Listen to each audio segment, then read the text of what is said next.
হচ্ছে মাঠে প্র্যাকটিস করবো, ফিজিক্যালি ফিট করতে হবে অনেকদিন বসে বাইরে।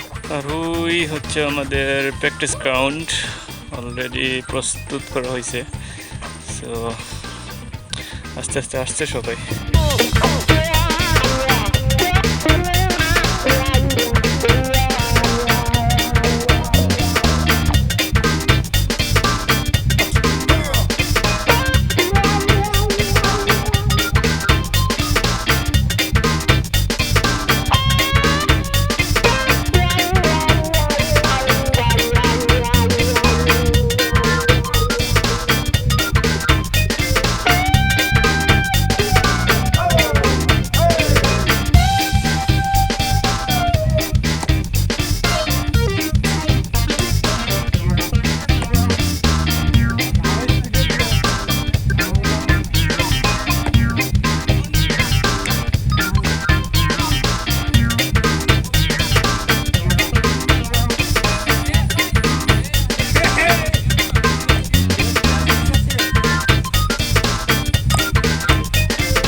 ফার্স্টে হিসাবে আজকে প্রচুর ওয়ার্কআউট হয়েছে।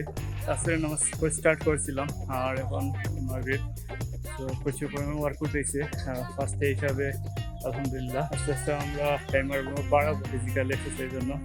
আর যে কোনো ধরনের স্পোর্টসের জন্য ফিজিক্যালি ফিট থাকা জরুরি। তো অনেক টায়ার্ড, এখন ফ্রেশ হতে হবে। সো আই হোপ আজকে ভিডিওটা ভালো লাগছে। অ্যান্ড ডেইলি লাইফস্টাইল ব্লগ আপনাদের কেমন লাগে অবশ্যই জানাবেন। আর মাঝে মধ্যে ট্রাভেল তো আছেই। আই হোপ আপনারা এনজয় করবেন। আর চ্যানেলে নতুন হলে অবশ্যই চ্যানেল সাবস্ক্রাইব করবেন। দেখা হবে নেক্সট কোনো ব্লগে। ভালো থাকবেন। আল্লাহ হাফিজ।